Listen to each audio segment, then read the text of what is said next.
முதல் வாசகம். நீங்கள் நம்பிக்கை கொண்டபோது தூய ஆவியால் ஆட்கொள்ளப்பட்டீர்களா? திருத்தூதர் பணிகள் நூலிலிருந்து வாசகம். அதிகாரம் 19 இறைவசனங்கள் 1 முதல் 8 முடிய. அப்பல்லோ கொரிந்தில் இருந்தபோது பவுல் மலைப்பாங்கான பகுதி வழியாக எபேசு வந்தார். அவர் அங்கு சில சீடர்களைக் கண்டு அவர்களை நோக்கி, நீங்கள் நம்பிக்கை கொண்டபோது தூய ஆவியால் ஆட்கொள்ளப்பட்டீர்களா என்று கேட்டார். அதற்கு அவர்கள், தூய ஆவி என்னும் ஒன்று உண்டு என்று கூட நாங்கள் கேள்விப்பட்டதில்லையே என்றார்கள். அவ்வாறெனில் நீங்கள் எந்த திருமுழுக்கை பெற்றீர்கள் என பவுல் கேட்க, அவர்கள், நாங்கள் யோவான் கொடுத்த திருமுழுக்கை பெற்றோம் என்றார்கள். அப்பொழுது பவுல், யோவான் மனம் மாறிய மக்களுக்கு திருமுழுக்கு கொடுத்து தமக்கு பின் வரும் இயேசுவிடம் நம்பிக்கை கொள்ளுமாறு கூறினார் என்றார். இதை கேட்ட மக்கள் ஆண்டவராகிய இயேசுவின் பெயரில் திருமுழுக்கு பெற்றனர். பவுல் அவர்கள் மீது கைகளை வைத்ததும் தூய ஆவி அவர்கள் மேல் இறங்கியது. அப்பொழுது அவர்கள் பரவச பேச்சு பேசினர், இறை வாக்கும் உரைத்தனர்.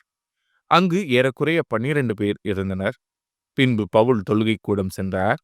அங்கு அவர் 3 மாதங்கள் இறையாட்சி பற்றி துணிவுடன் மக்களோடு பேசி அவர்களோடு விவாதித்து அவர்களை நம்பச் செய்தார். இது ஆண்டவரின் அருள்வாக்கு. இறைவா உமக்கு நன்றி. பதிலுரை பாடல். உலகிலுள்ள அரசர்களே, கடவுளை புகழ்ந்தேத்துங்கள்.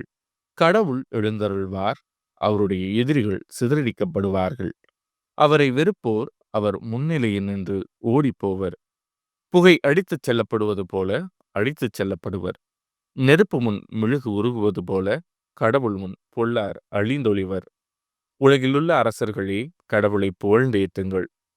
நேர்மையாளரோ மகிழ்ச்சியடைவர், கடவுள் முன்னிலையில் ஆர்ப்பரிப்பர், மகிழ்ந்து கொண்டாடுவர். கடவுளை புகழ்ந்து பாடி அவரது பெயரை போற்றுங்கள். ஆண்டவர் என்பது அவர்தம் பெயராம். உலகிலுள்ள அரசர்களே, கடவுளை புகழ்ந்தேத்துங்கள். திக்கற்ற பிள்ளைகளுக்கு தந்தையாகவும் கணவரை இழந்தாளின் காப்பாளராகவும் இருப்பவர் தூயகத்தில் உறையும் கடவுள். தனித்திருப்போருக்கு கடவுள் உறைவிடம் அமைத்து தருகின்றார். சிறைப்பட்டோரை விடுதலை வாழ்வுக்கு அழைத்துச் செல்கின்றார். உலகிலுள்ள அரசர்களே, கடவுளை புகழ்ந்தேத்துங்கள். நற்செய்தி வாசகம். துணிவுடன் இருங்கள், நான் உலகின் மீது வெற்றி கொண்டு விட்டேன்.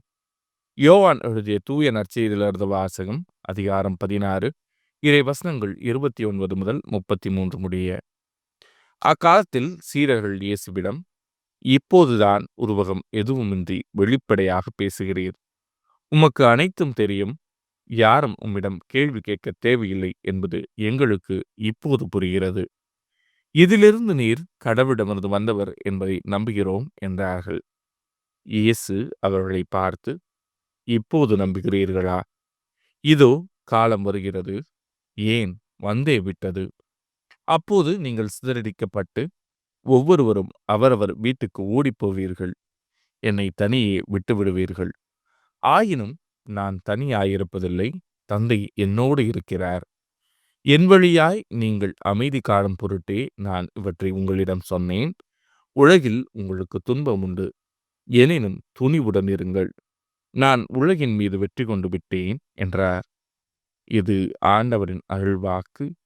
கிறிஸ்துவே உமக்கு புகழ்.